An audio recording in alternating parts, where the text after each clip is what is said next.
Greetings, Skywatchers, and welcome to the sky above us. I'm James Albury, and I'm your tour guide to the night sky. Have you ever wondered how we astronomers know what's going to happen in the sky weeks, months, or years before they happen? Well, in this week's episode, I'll share our little secret, and I'll tell you about one industrious young man in the 18th century who was the first African American to have his astronomical predictions published for the world to read. What am I talking about? Let me show you. Contrary to what it seems, astronomers are not soothsayers or fortune tellers.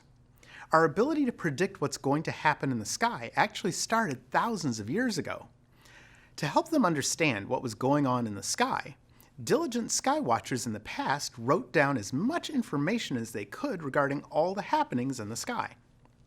Over time, they found that all these motions were repetitive. Some movements, like the rising of the sun, happened every day. Meanwhile, the phases of the moon would take almost 30 days to repeat. For some cultures, all this documentation allowed them to predict major events like eclipses and planetary conjunctions. The Maya and the Babylonians not only collected information throughout the year, they collected information over hundreds of years. By doing that for several centuries, they saw patterns in the occurrences of celestial events and were able to predict future eclipses and conjunctions with amazing accuracy. The Mayan leaders used this knowledge of the sky to encourage the Maya people that they were all an integral part of the universe. Today, we're able to use mathematics to predict the positions of celestial objects and the timing of celestial events, and the accuracy we can achieve is astonishing. Looking at thousands of years of astronomical data can be overwhelming. Therefore, subsequent astronomers compiled the data into easy-to-read tables of information. A book containing tables of astronomical trajectories and coordinates is called an ephemeris, the plural of which is ephemerides. An ephemeris can also include information about a celestial object's orbit, its distance from Earth, angular distance from the Sun, brightness, rising, setting, and transit times, and much, much more. Using this information, engineers can make machines, like the planetarium projector I use at work, to display the sky the way it looks on any date in history from any location on Earth spanning over 10,000 years, past, present, or future. Before planetariums were developed, people printed annual publications called almanacs. An almanac contains celestial information like an ephemeris. However, an almanac can also include information for farmers, like weather predictions and when to plant and harvest crops. It can also include information for sailors, such as the timings for high and low tides. And it can even include information regarding religious festivals. The first use of an almanac dates back thousands of years to the middle of the 2nd millennium BC by the Babylonians and the Egyptians. In early American history, Benjamin Franklin published his own almanac named Poor Richard's Almanac under the pseudonym Richard Saunders. However, did you know the first almanac published by an African American happened at about the same time? Benjamin Banneker was a free African American almanac author, surveyor, farmer, and he even owned land at a time when many African Americans were denied that opportunity. In 1753, at the age of 21, Benjamin Banneker completed a wooden clock that accurately struck on the hour, and it worked consistently for more than 50 years. In 1789, after studying astronomy books loaned to him by his neighbor, George Ellicott, Benjamin calculated the date and time of an upcoming solar eclipse and shared that information with George. The Ellicott family was very impressed.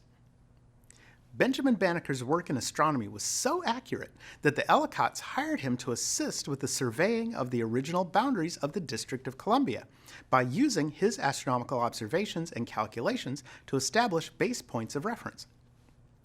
His knowledge of mathematics and astronomy also helped him author a well-received and commercially successful series of almanacs.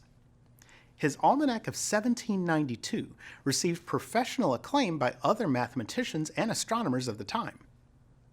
David Rittenhouse, a prominent American astronomer and almanac author himself, along with mathematician William Waring, endorsed Benjamin Banneker's work, stating, quote, I have examined Benjamin Banneker's Almanac of 1792 and am of the opinion that it well deserves the acceptance and encouragement of the public." End quote. Rittenhouse went on to say that, quote, "Banneker's Ephemeris was a very extraordinary performance, considering the color of the author. Every instance of genius among the Negroes is worthy of attention because their suppressors seem to lay great stress on their supposed inferior mental abilities." End quote. Keep in mind that in the 18th century and well into the 19th and 20th, most African Americans were not given the same level of education as their Caucasian counterparts.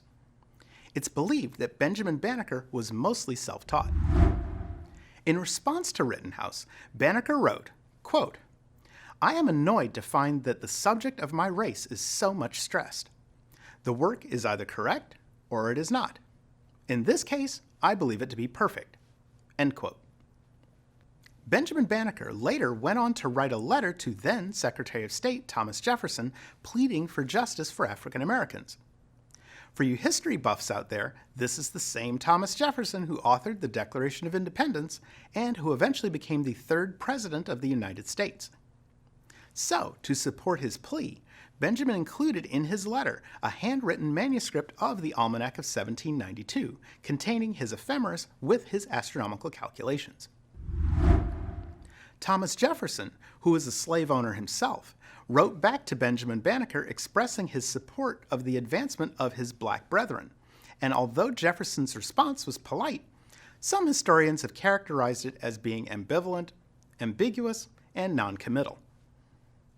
Benjamin Banneker continued to keep a series of journals that contained his notebooks for astronomical observations, his diary, and even accounts of his dreams.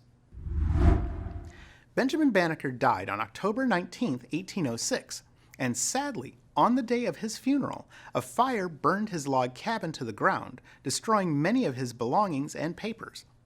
Fortunately, some of Benjamin Banneker's work survived, and to this day, the Massachusetts Historical Society in Boston has the handwritten letter Benjamin sent to Thomas Jefferson, and the Library of Congress has copies of Thomas Jefferson's handwritten reply to Benjamin. Benjamin Banneker was an interesting and intelligent man. You can learn more about him by looking him up online or at your local library. All right, my friends, make sure you get outside this week and gaze up at the night sky, knowing that the knowledge we have today was gained by standing on the shoulders of our ancestors.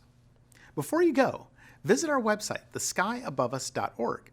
From there, you can watch previous episodes, listen to the Sky Above Us podcast, get the Sky Above Us merchandise, and you can even ask me an astronomical question that I'll answer in a future episode.